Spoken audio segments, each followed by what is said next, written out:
Well, I'm feeling that it's 5:30. Does someone want to check me? Cool. 5:30, exactly. Cool. So, hi everybody, I'm Alice. Hi everybody. So, rumor has it, Chris and I had a meeting of the minds, that we're going to finish the 4-step tonight. So, because we're still on step 4, I didn't add any additional material over here for you guys to reference in terms of what you might want to read in the big book and in the 12 by 12. If you don't read anything else that I ask you to read, read these. Because the big book on step 4 is just, it's so amazing. Like, I was trying to decide what we should read out loud, and I couldn't pick anything because it's all so good.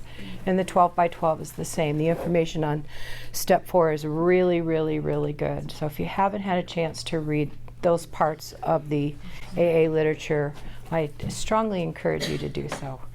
And so, with no further ado, I'm going to bring Chris up.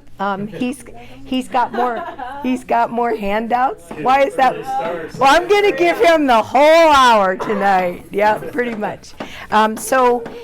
Chris brought some more handouts to use for doing the writing on step 4. So if you didn't get one of those and you would like one of those, he's got some extras with him. And having said that, you have to write twice as much if you take 2. No problem. I think they're trying to record you. Karen. It's a handout. Chris, she wants one on your right. Jean wants one. Sorry. Anybody else? Karen wants one. one. I got one. I got one last week. I didn't want to say. She has one. Okay, cool. All right, so we left off with halfway through the fear inventory last week, right? Let me turn to it real quick here.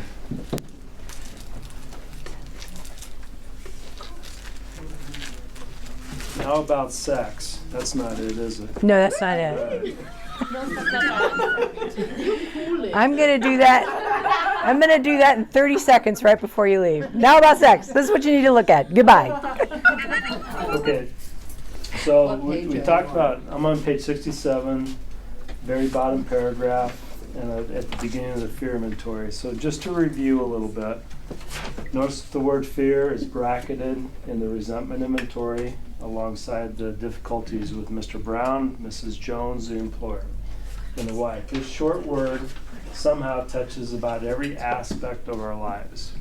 It's an evil and corroding thread. The fabric of our existence was shot through with it.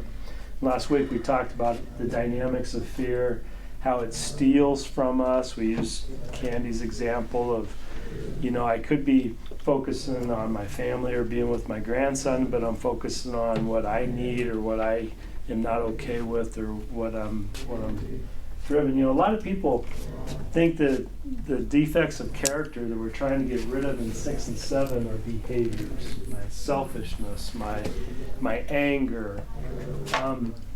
I think that those are the symptoms of my defects of character, the things that make me behave inappropriately.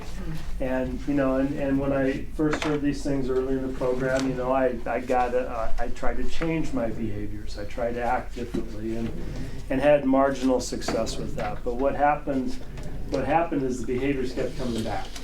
And I kept doing some of the same things until I was able to get down to the real causes and conditions of the driving forces behind my behavior. Come on in. And the key being getting God to remove those driving forces. Okay?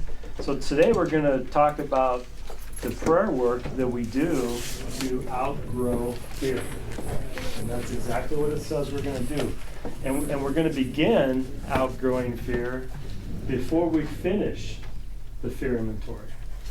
We're not going to wait around for the 7th step. We're not going to wait around for the 11th step.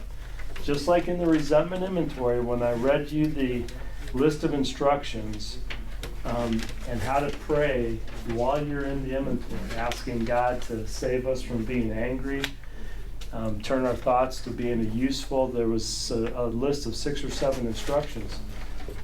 My teacher, one of the teachers that I learned steps from, what I'm sharing with you guys, was speaking at a conference a few years ago. And he was up there talking. He's a Native American man, Don C. And he talked about, and he practices Native American spirituality in his step work. And he teaches it a little bit. But he was up speaking at a conference, and he said, you know, if I had to choose between Alcoholics Anonymous and my Native American culture and spirituality, because I'm choosing Alcoholics Anonymous. And he said, because you people know how to pray. You get results. See, these 12 steps, you know, people that have been around here for a few years, sometimes many years, can go through the motions, touch all the bases, and not get any results. Okay? I got to that point after I'd been through the steps a couple of times. I could teach the stuff, but when I would do it, it wouldn't work, right?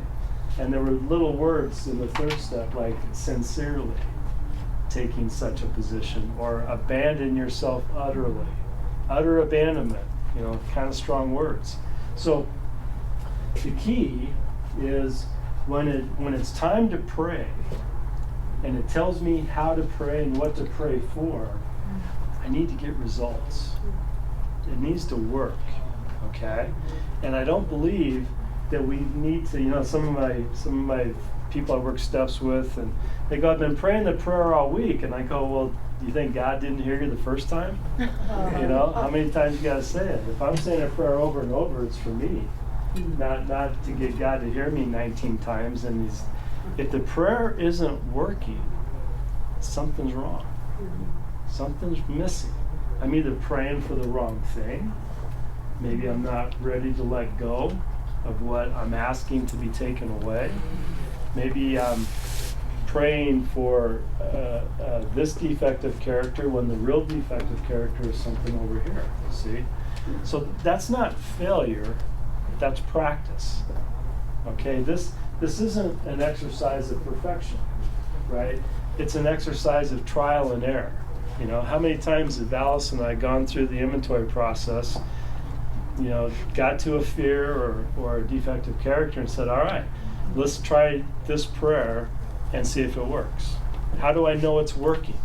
Well, if the fear inventory prayers are working, I start to outgrow fear, and the next time that circumstance shows up, I have a lesser fear reaction or no fear reaction, okay?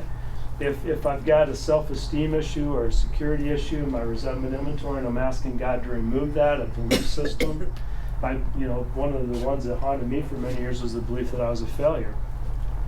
And I asked God to take that away, and the next time my boss constructively reviews my performance, I don't feel shame about him trying to train and develop me into a better employee.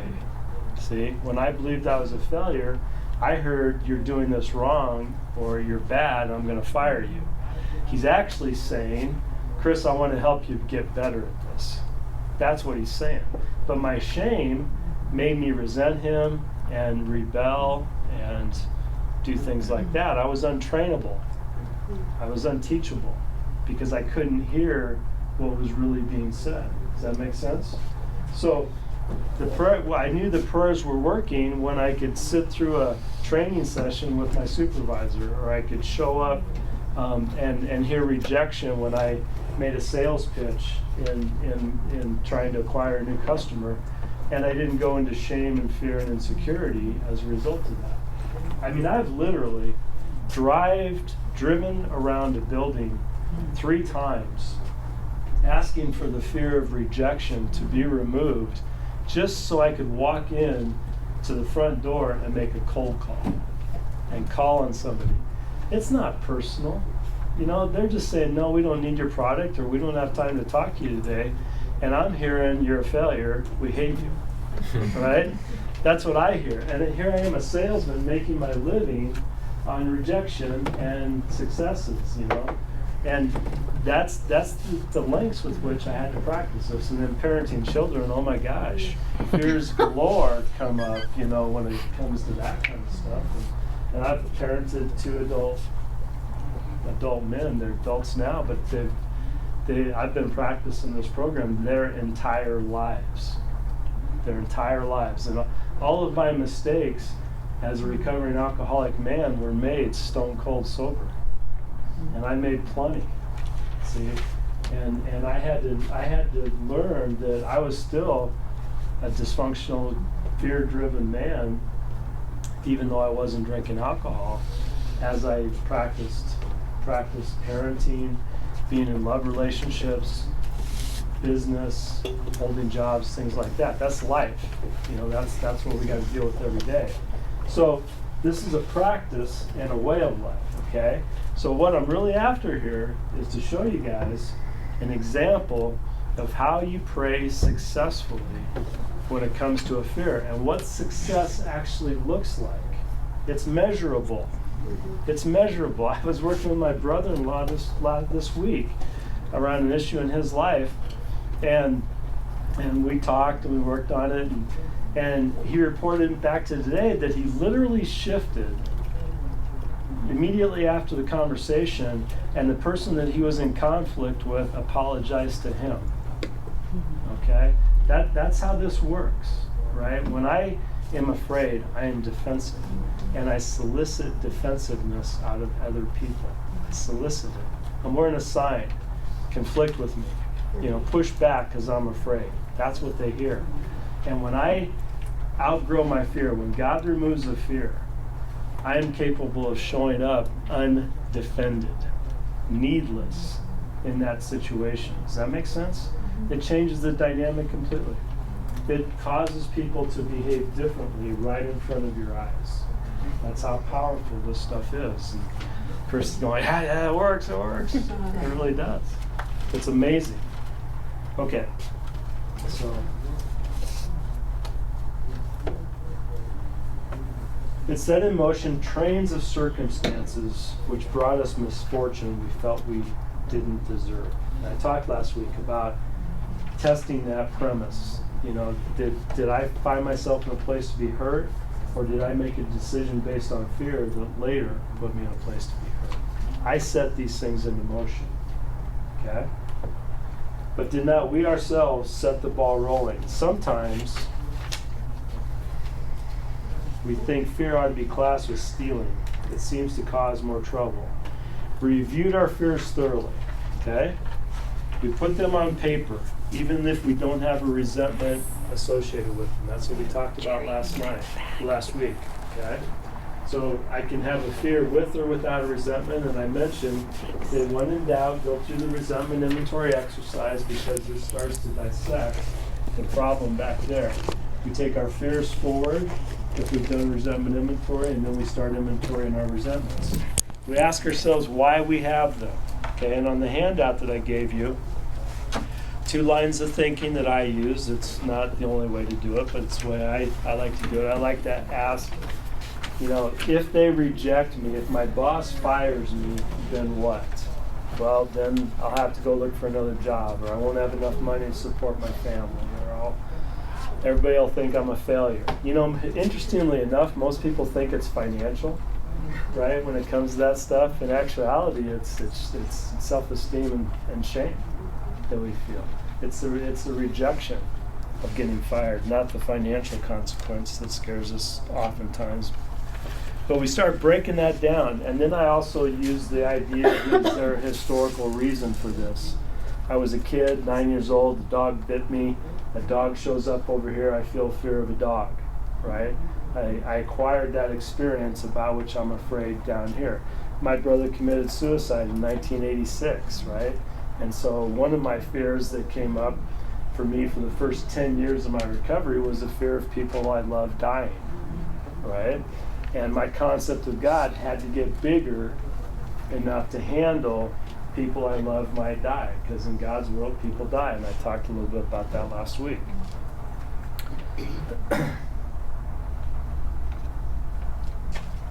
Even though we had no resentment in connection with them, we asked ourselves why we had them. Wasn't it because self-reliance failed? Okay, this is a yes or no question. And it gets its own column. That's how important it is, okay? wait a minute, you mean I'm afraid and I'm relying on self? I'm relying on myself and it's not working? Okay? This is a news flash for most people writing inventory. To me, it's a given today. If I am afraid, if I admit that I'm afraid and I write a fear inventory, I am in self-will. I am in self-reliance, even if I don't think I am. It's a given. If I'm afraid, I am primarily concerned with myself. I may be acting like I care about you, and maybe I do to a degree, but that fear is also forcing me to be concerned with myself. I can't not be that. It's human nature. There's no shame in that. I'm not a bad person because I'm selfish. I'm selfish because I'm afraid. See? This isn't an exercising in condemnation. All right? This is an exercise in seeing the truth. Because if I want to show up and not be a selfish man, if I want to live up to what I'm trying to become in my mind of what God would have me be, or sober, unselfish man of service in Alcoholics Anonymous, or doing this tonight unconditionally, I can't bring fear to the party. I can't bring fear because it taints my good intentions. It compromises it. See? I'm dysfunctional in relationships because I want to show up and practice unconditional love, but my fears taint that. See? What I figured out is we all have the capacity to love unconditionally, right? It's the fears that compromise that. The things that God gave us in the first place is factory, our compassion for each other, our love for each other, the ability the desire to help each other, factory installed equipment. We're not here to try to learn how to be good people, okay? We're already there. We're trying to get rid of what's blocking us off from being what we already are. Does that make sense? So we're not trying to get good. We're trying to get rid of what's blocking us off from God and being able to be what He would have us be.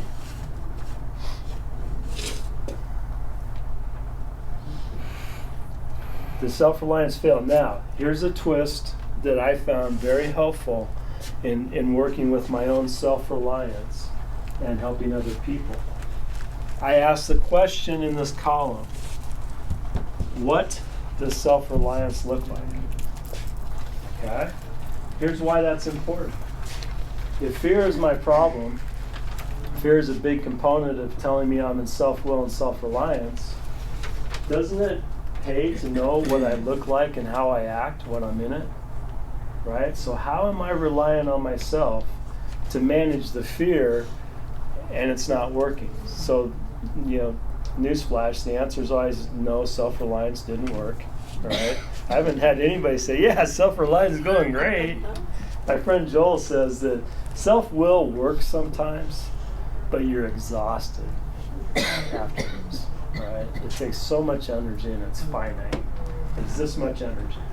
And I use it all up trying to get this problem solved. So I can exhaust myself using finite energy. So self-reliance doesn't work. So what does self-reliance look like? Or how am I relying on myself to manage this problem? So let's use Candy's example, okay? So we're back here. We started with anger toward her son-in-law because her son-in-law changed the plans and didn't let her grandson spend time with her that evening 2 weeks ago, right? And we looked at how that affected self-esteem, security. There were some fears that came up, but I need my grandson to know me so that he doesn't forget about me down the road, that kind of stuff. Fear that I'll be a bad grandmother or I'll be abandoned and not wanted in his life, that kind of stuff. Does that make sense? And then we name the fear, my grandson will forget me. If my grandson forgets me, I'm a bad grandma. Okay? So if I don't get to spend time with my grandson on this Friday night, right, I'm gonna be forgotten by my grandson, and I'll be a bad grandma going forward. Okay, now let's ask the question: how did I rely on myself to manage this fear, right, with my son-in-law? Did I argue? Did I manipulate? Did I lie? Did I threaten? Anything hit on that? No, I didn't. None of those things occurred. I'm very passive aggressive when I don't get my way, Good. and so yeah. Passive aggressive. And to me, another way to say I'm passive aggressive is to say I was manipulative. Yes. Right? Because Yes. that's the Absolutely, that's the yes. energy underneath that. Yeah, All right. That's it. That's what I look like when I'm self-reliant. Right? Passive aggressive, manipulative.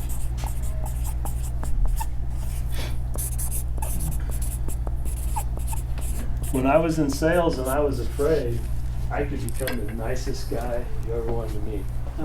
Right? It's just amazing the degrees with which. So that's a perfect example. So now, this is something to remember. Because if I start if I can learn to recognize the behavior of being passive aggressive, I can put it in my mind that says, oh, wait a minute, that means I'm afraid of something. Shoot. So instead of engaging in the conflict, I'm going to disengage, call my sponsor, go do the fear work, and see if I can identify what I'm afraid of. Treat it. This can be used preemptively. Right. Guys. And I call that, do you want to do triage or do you want to do a post-mortem? Right. So we do triage, right? That's preventative medicine, right? Where we get in there. Or we can do a post-mortem on the dead body later when you act out in self-will and it doesn't go well. And the other way I say what does self-reliance look like, because it's a little more direct for me, is what are my behaviors when I'm in this sphere? How do I behave when I'm afraid? Horribly. Good. Can you think of anything else that fits into that? I mean, I can think of the things I would do. So cute. Argumentative. Good. Perfect. Defensive, yeah. Yes, very defensive. Yes. Gossip, absolutely. Perfect. Build it. Good. Yeah, that's what I do. That's what I say. See, because what are we looking for when we find somebody that we're gossiping with? We're looking for them to validate that we're Right. right. Yes. I call We it building need a them to posse. validate that we're I'm building a victims, posse. that we're right, that Right. other people are wrong. That's huge. Yeah, that's a big one. Yeah, good. Big one. Perfect. Withdraw, lie. You know, when we have and I mentioned last week the magnitude of the fears that we're working with, they cause our survival instinct to engage. We fight, we run away, or we freeze. So withdrawing is oftentimes the fleeing part of the survival instinct. That's now, am I going to die if I don't get to spend time with my grandson on a Friday night? Not, our adult mind goes, you're being silly, right? But the magnitude of the fear makes me want to cut into people I love or run away from people I love.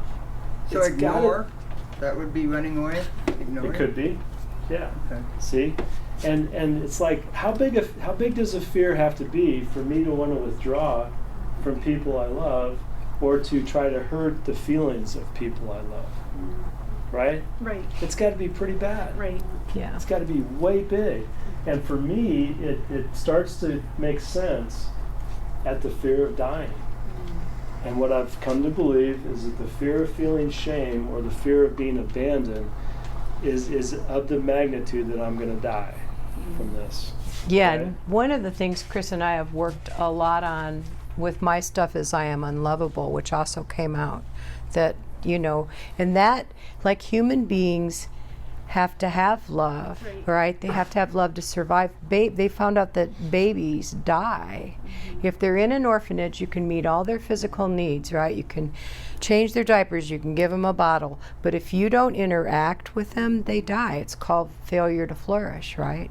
So love is a human need that's profound in all of us.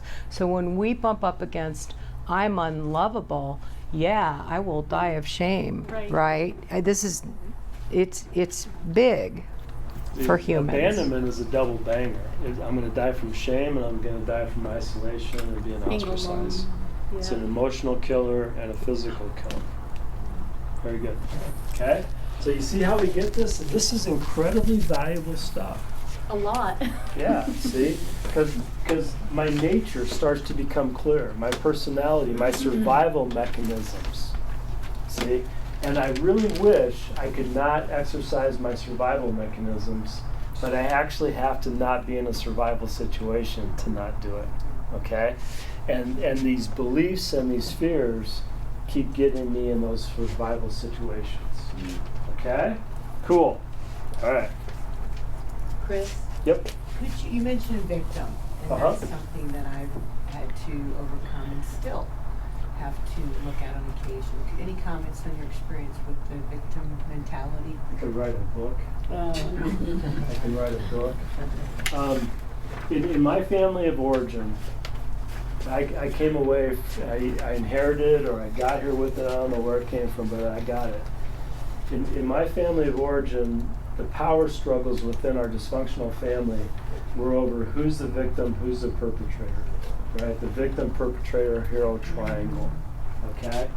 And it's fundamentally flawed because there is no correct role. I came out of my family playing the hero, right? People pleaser, and that's how I survived. My brother was a scapegoat, my sister was a mascot, and we all battled, but when our family conflicted, it was based in who's the victim, who's the perpetrator. So when I got into power struggles, it's you're hurting me, no, I'm hurting you.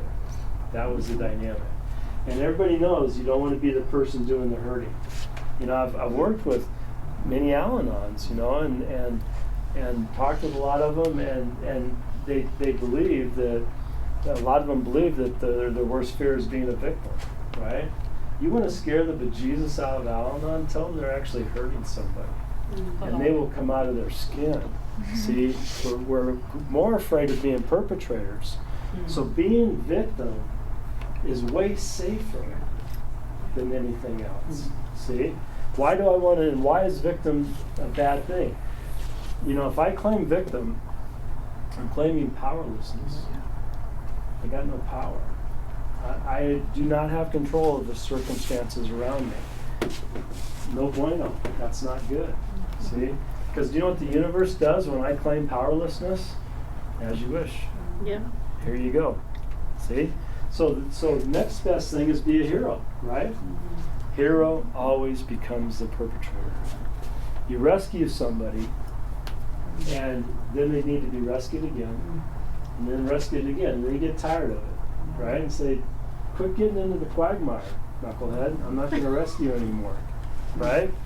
You know what you are then? You just abandon them. Perpetrator. Now you're the perpetrator. The hero always becomes the perpetrator. So after 10 or 15 years of realizing this is a fundamentally flawed system, my mantra became, I don't do damsels in distress, right? Because if I show up and rescue anybody, I'm hooked. I'm tied in. See? And today I can recognize victim mentality. They're all wearing this invisible V up here, and they will tell you they're going to be a victim in the first 3 sentences out of their mouth if you listen. See? And so the only way to beat the victim, perpetrator, hero triangle is to not participate. To engage that system is to already have lost. And it doesn't matter what role you try to get in there. If you try to be the hero, you lose. If you try to be the victim, you're powerless. If you end up being the bad person, you're bad. See, and you feel shame and you're ostracized. There is no winning scenario, so don't play, don't participate. Okay, that's the key.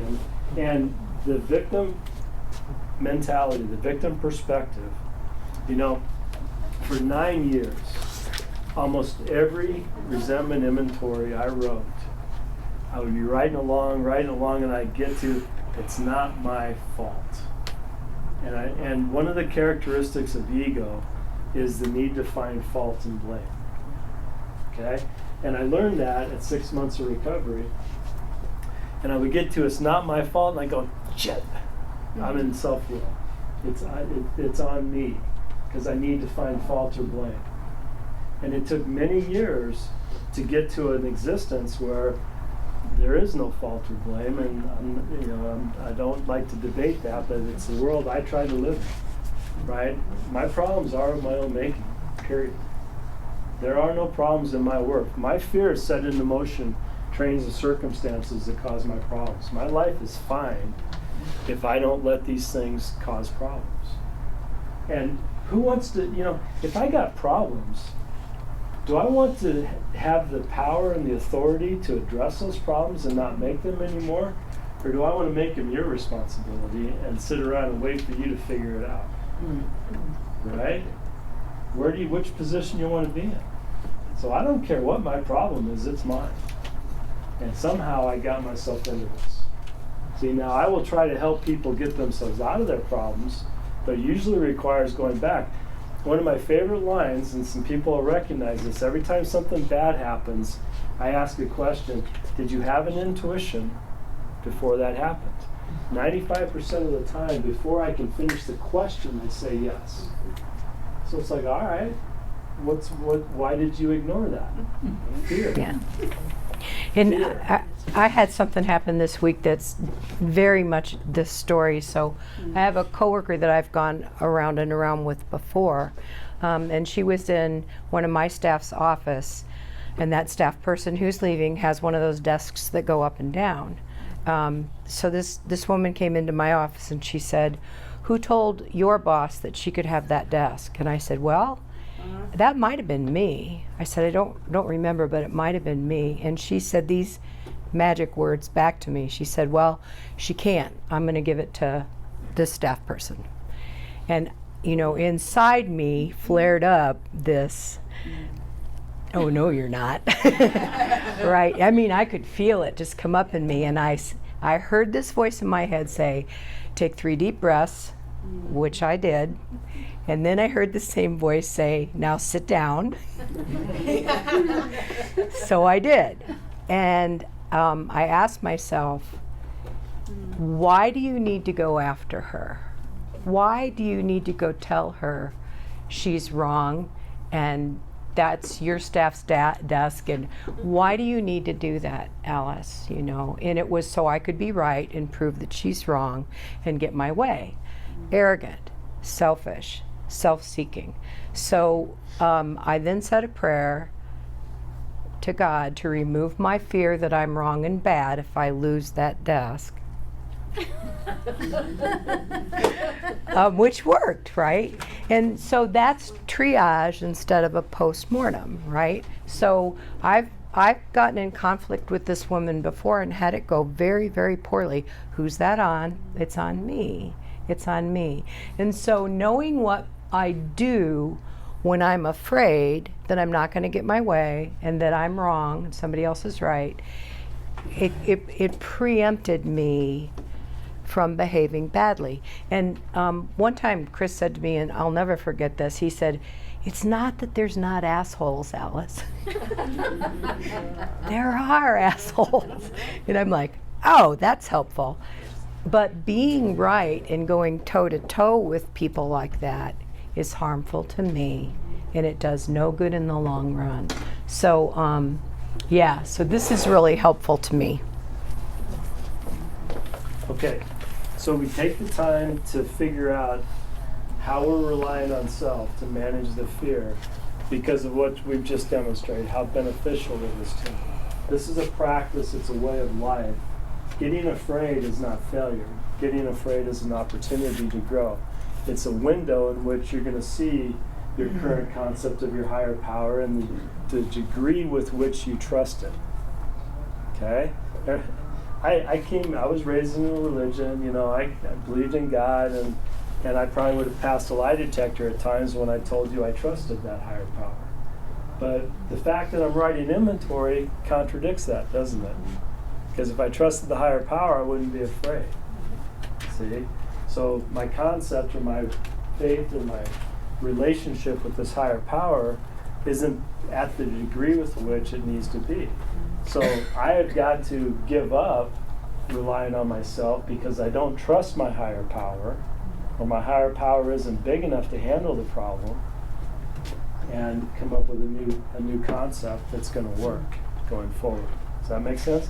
Because I can pray to have this fear removed all day long, but if you don't give me a solution to it, a security source that I can practice trusting, then I will go back. Oh, yeah. It's all I know. It's how I roll. You know, so unless I have a new concept and a new vision to grow toward. See, my friend Don taught it this way. Mind if I borrow this? It's like, okay, tell me what you see there. A lot of water. Right? And I'm going, well, you're wrong. There's a big D on it. Right? It's perspective, isn't it? See, I've got to be willing to look at it from a different deal. Now, if I'm trying to get rid of something, okay, if I'm trying to get rid of, now I'm going, okay, everybody, don't think about the red D. All right, try really hard not to think about this red D right here. Don't think about it. Okay? Does everybody not see the red D while you're not thinking about it? Okay? What are you thinking about? Okay? That's me trying not to be afraid. See, that's me saying, I'm going to trust God to not be abandoned. What am I thinking about? Okay? If I don't want you to think about the D, right, I've got to turn your thoughts to the fluorescent water container right over here. Look at it. It's got a green cap. It's fluorescent. It's the light's coming out of it. It's 3/4 full. You guys see it? It's 3/4 full. Empty. Okay? What are you not thinking about? You're not thinking The about red the D, D. are you? That sounds simple, doesn't it? Okay? But it's essential in this prayer work that we're going to do. If I don't want to be this, okay, I've got to have something over here to think about instead of that.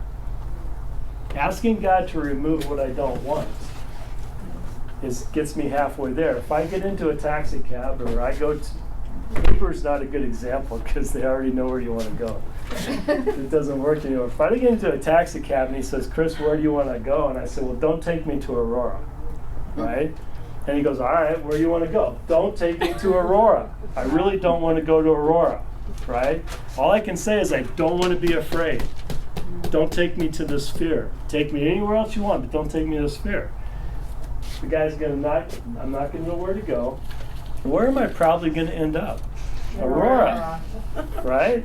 I'm going to go where fear is created. And if I empower my fear, if I try to resist my fear, resist not evil, if I try to resist my fear, it gets bigger. So the more I try not to be what I am, the harder and the more likely it is to continue. So now, this is where the magic happens. Okay, this is where something starts to change. Perhaps there's a better way. We think so. For we are now on a different basis. The basis of trusting and relying upon God. Okay? We trust infinite God rather than our finite selves. All right? We just admitted trusting our finite selves and it failed. So the best reason to stop doing something is because it doesn't work. Okay? We're in the world to play the role He assigns. Okay? Concept of God, footnote 1. I'm here to play the role God assigns. Now, one of the problems with the big book is it doesn't give you a generic or a fictitious or an ambiguous concept of God or your relationship with God. In the third step, it says, God's a director, I'm the agent. God's a father, I'm the child. Right? I'm not God, by the way, and that's my concept of God that I'm going to make a start. Now we're into more specifics, okay? We're here to play the role God assigns us. Now, to use Candy's example, where exactly did Candy get assigned the role of playing whatever she thinks she's supposed to play in this child's life? Right? It was self-assigned, wasn't it? Grandmas should be blank. Son-in-laws should be blank. right? How do we know that? And what if that's not the case? When I was co-parenting with my children's mother, right? I believed that the children should be kept safe all the time. They shouldn't be doing this or that or that other thing, right? And then I would get into conflicts with their mom, and we would have battles, and the kids would see two parents that didn't get along. And I started challenging. Well, children should be this. Where does it say that, Chris? Children shouldn't feel pain. It says who? Children should never be unhappy. Since when? And I realized, you know, early on in parenting, God didn't put children on this planet to not feel pain or to have problems or pain. People I love benefit and grow from pain. And here I am trying to prevent it, right? How do I know my grandson needs me right now? I don't. See? I'm here to play the role God assigns me, and that means I show up when I'm invited and asked and supposed to show up. Okay? I'll give you an example. My son was failing 6th grade. And or 5th grade. Yeah, 6th grade. And we were working with a co-parenting counselor, and I said, I want to help my son. And they said, no, we got it. It's not your problem, Chris. His mom and the co-parenting counselor supported it. And I did my fear inventory. My son's going to grow up to be a failure. He's going to have all kinds of problems, be an alcoholic like his father, da-da-da-da. I'm a bad father, da-da-da, you know, those kinds of things. But my intuition became clear after I did my fear inventory. Not yet. Mind your own business. Okay? And it was excruciating. And I let it go down the road. And then the next year he starts 7th grade, and he starts to have the same problems in 7th grade, and we're back with the same counselor. And I do my work preemptively this time because I know what's going to happen when I get in there. And I'm going, am I supposed to try to help right now? And my intuition was crystal clear. Yes, it's time to assert yourself. And I said to the counselor and his mother, I would like to help my son in school. And the counselor said, well, what you did last year didn't work. We might as well let Chris try it. And I said, okay, I'm going to pick you up after school. We're going to do your homework in the library, and I'll take you home. And it was like pulling teeth. It was, and he went home, and his mother thought I was abusing him. And I said, yeah, we did math and got ice cream. It was horrible. You know? But it was, I had to fight for several months. He was on the honor roll by the end of the first trimester. Okay? 3 months later, his mother came to me and said, you are in charge of school from this point going forward. I resign. You can, whatever you need to do with the boys is fine. That's what happened. Now, does it make sense that if I would have fought the right fight at the wrong time, I would have done harm? Right. Or ruined an opportunity to be of help down the road? Yes. See? If I believed that I was righteous, King Chris was going to come in and rule in 6th grade instead of waiting for the opportunity in 7th grade. That's me playing the role I'm assigned. I will go to task. I will walk across the room and tell somebody I think they're going to die if I am told to do so, and there might be some opportunity to be of service. If I don't have that crystal clear, loud voice, I mind my own business. Mind my own business, even with people I love, because it is just that, none of my business. Unless they ask for my help or God tells me to do something. How do you know I'm when gonna go play God golf. tells you to do something? Excellent. Good question. Excellent. Oh, how do you know How what do you the know? role is? So let me say it in a simple word. Practice. Okay? In the 11th step, it says that we are developing intuition. It's going to become a working saying to you today is that my intuition is a working part of my mind. It got promoted to first in charge, and my mind got promoted, demoted to second in charge. If I want to do this and God tells me to do this today, I do this until it doesn't work. Does that make sense? And people who know me have watched me do it. You know, it takes practice. See? Now, here's another answer to exactly the same question. In order to intuit God, I need to be free of fear.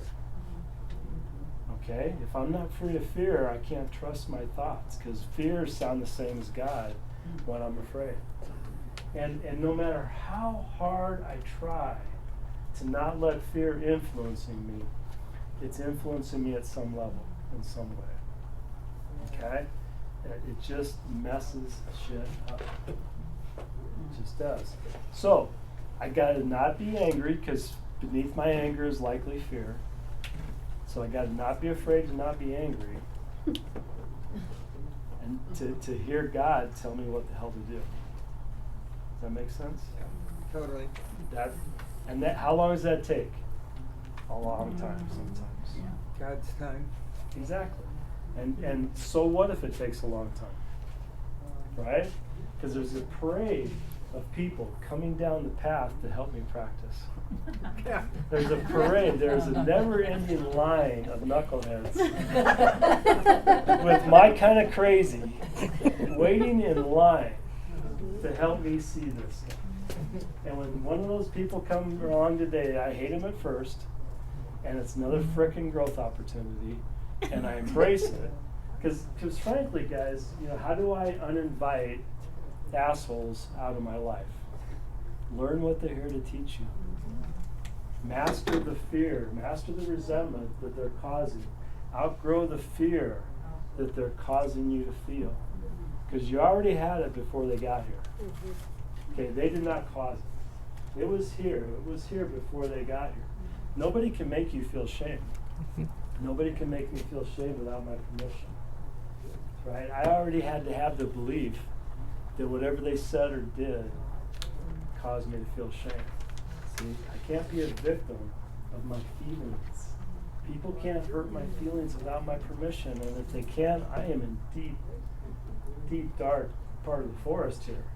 If you got the power to cause me pain by saying words, I'm in trouble, right?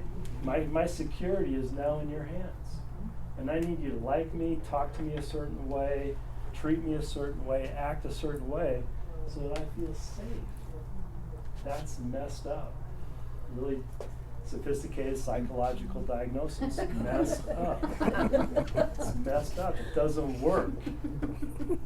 Okay? See what I'm saying? This does. When I don't have fear, I'm bulletproof. I got a flak jacket on. I can go into the darkest, scariest places with people that don't like me and come out okay. That's hopeful. I have had conflicts in business that people tried to get me fired or ousted. And it was like I had a gorilla back here, this 800-pound gorilla.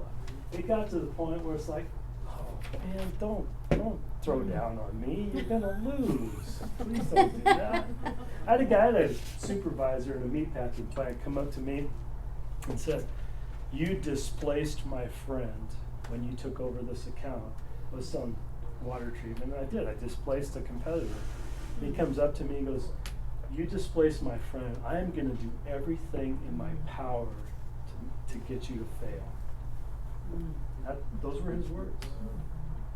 And I said, shoot.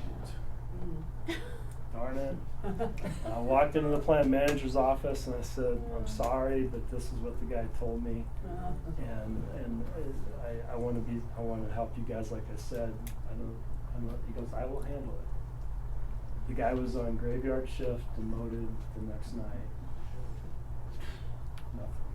If I would have went into fear, then he would have owned me, and I would have been down on his level. We would have been fighting in the sandbox over who needs what, that kind of stuff. Does that make sense? So that's a sign of growth. It took years of practice to not have a fear reaction in that situation. Okay, and hundreds of inventories. Make sense? Okay. So again, number one, I'm here to play the role God assigns. And if you don't know what the role you're supposed to play is, you get with your sponsor, you collectively come up with a strategy after you do your fear inventory, and that's what we're going to do. Notice this conspicuous blank space over here. Okay? Kind of like a canvas, isn't it? Right? Where we can start painting and drawing stuff and throwing ideas that are different. Because in Candy's world, this is what's going on, and she lives in fear of certain things in family dynamics, okay? And she may not be able to be what God would have her want her to be. So we got to actually start thinking about, what does playing the role God assigns me as a grandmother? Because that's an important role. It really is. It's a big deal. A recovering person in a dysfunctional family, it may not feel like you're making a difference, but you are rippling the water. You are disrupting status quo. You're making people uncomfortable. And you got a responsibility and you signed up for it. And it's to be the voice of recovery. And you probably don't get to use words while you do it. It's by your example. See, my friend Austin tells me that it's in the Bible, and I believe him because he reads the Bible, that Jesus said to one of the disciples, "Go forth and preach my word and carry this message." And he goes, "And if you absolutely have to, use words." Right? My recovery is not meant to be communicated through words. It's meant to be communicated through my example. When I go make amends for my mistakes, when I show up afraid one day and fearless the next day, you know what? People get confused by that. And after they watch that for a long enough period of time, they go, what's going on? You are so different than you were. You're a different person, see? That happens in a couple of years, okay? Telling them that I intend to change isn't going to get me very far, is it? Because they don't trust me at this point. All right? We're 8 minutes out, Chris. All right. Just as a heads up. We trust infinite God rather than our finance selves. We're in the world to play the role He assigns. Just to the extent that we do as we think He would have us and humbly rely on Him, does He enable us to match calamity with serenity. That's a promise. That's a promise. If I do this, I get that promise. Match calamity with serenity. Calamity with serenity. We never apologize to anyone for depending upon our Creator. We can laugh at those who think spirituality is the way of weakness. Paradoxically, it's a way of strength. The verdict of the ages. Faith means courage. All men of faith have courage. They trust God. They trust their God. Never apologize for God. Instead, we let Him demonstrate through us what He can do. We ask Him, here's the solution. We ask Him to remove the fear, and we direct our attention to what He would have us be. At once, promise number 2, we commence to outgrow fear. So we ask for the fear to be removed, and we direct our attention to what we think God would have us be. So, if God would not have Candy be passive aggressive and afraid that she's going to not connect with her grandson or her grandson will forget her, what would God have me be instead of that? What would trusting God look like in relationship to my grandson? Trust that what I need, the family connection, the emotional connection, will happen, that I'll be okay whether I get it this year or next year. I mean, I was in co-parenting when my children told the co-parenting counselor, me and their mother, they wanted to live more at their mom's house than they did with me, when their mother was telling them bad things about me. And it's like, I had to trust that my children will grow up and still want to have a relationship with me when they're adults. That's trust. It's like, and if they don't, what do I need that I'm not going to get from that relationship? Love. Human companionship, relationship. Am I going to die if I don't have a relationship with my son, if he's angry someday? No. Can God provide what I need? Can God get my needs met if this particular son or this particular grandson doesn't meet that need? Yes. God's the source. So what would it look like if God was the source of my self-esteem? If God was the source of my security? Right? If God was the source of supplying the love?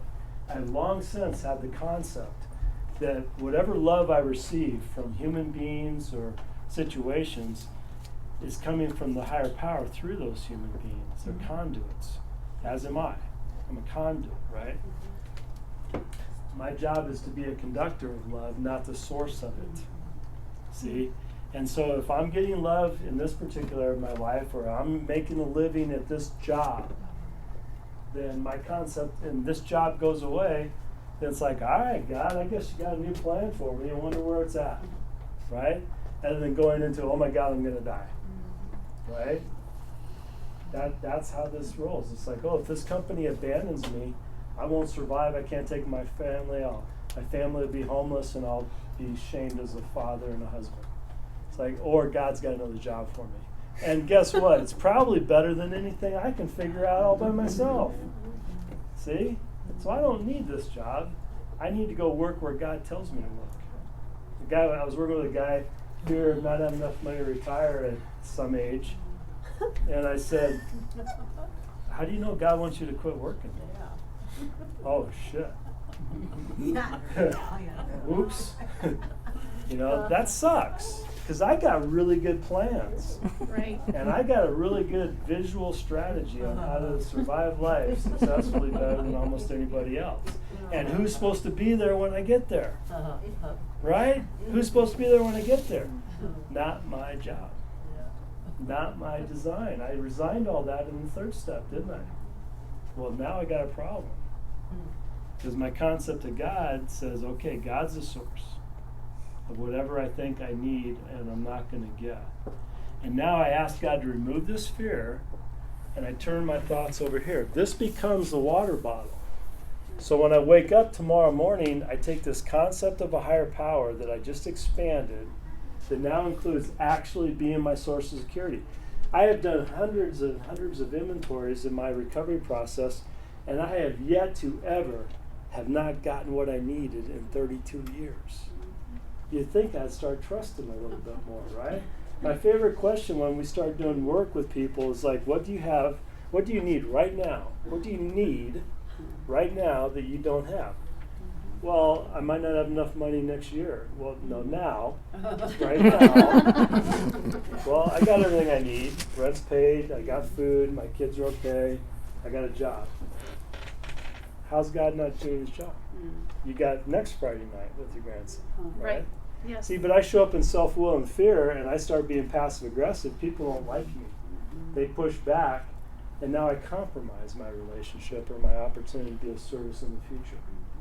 And then every time we do a power struggle over parenting time, it gets all messed up. See, that's how that deteriorates in fear. This is how we get back on track. So, all right, my grandson will be there, or some other grandson will be there, or maybe I'm supposed to be working with somebody in the program while they're doing something else. Who knows? I don't know. I do not have the ability to predict the future. I don't have psychic abilities, and I sure as heck don't know what your future is supposed to look like. Right. Right? I can't manage my own future, let alone, how old is he? 2. A 2-year-old's baby. future. And what's going to happen when he's 22? If I'm more than a few days into the future, I'm in dangerous territory. If I think that far ahead. Okay? Did that make sense? Yes. Any questions? Guys, don't forget this. Admitting you're afraid is not the solution. Admitting that you're resentful. I've got to get all the way through this to come up with what my new concept of God is going to be. I work toward that, and then there's a simple litmus test, a simple go, no go. Does it work? Does my relationship with my son-in-law change? Because remember, it started out with resentment. So I show up and I'm not resentful. Any conflicts with your son-in-law in the last 2 weeks? Right? Get everything you needed and wanted in the last 2 weeks? Yeah. Because we're working on this stuff. Right. And there's continuity. This fear, this concept of God goes all the way back to how I'm supposed to show up in relationship to my son-in-law and my grandson. And what my role and job might be in my new concept of this higher power. And I can seek books, I can use what the big book tells me, I can get friends, somebody in recovery has gone through your problem, right? When I'm in Alcoholics Anonymous, I know no matter what problem comes down the road, somebody in Alcoholics Anonymous has already gone through it. And so I just got to start looking around for the teacher that's there to guide me through this process. Make sense? Okay. There you go. Did we make it? Thanks, Chris. Drop the mic. Right on the minute. Nice, dude. If I were going to write this prayer, it would look something like that. I think it's important to write. Yeah. So I would have asked God to take away my fear that I will be abandoned and unloved, or that I'm unlovable, and ask God to teach and show me that God is the source of love. You know. And the fear that my grandson won't Yeah. want to hang it. Won't want to hang out with me. Okay. Cool. Thank you, Chris. You're welcome. Thank you so much. That was awesome. Yay. I think a hand is a good thing. Give Chris a hand. Thank you. So as promised, we're going to jump into step 5 next week. So we're going to go ahead and move ahead. I am going to talk a little bit next week about the sex inventory, because I think it's worth talking about a little bit. I often think that kind of an inventory is better done one-on-one with your sponsor for obvious reasons. But we'll jump into step 5 next week. So thanks everybody for coming. We didn't pass a basket, and we should. So let's pass a basket and then circle up to close.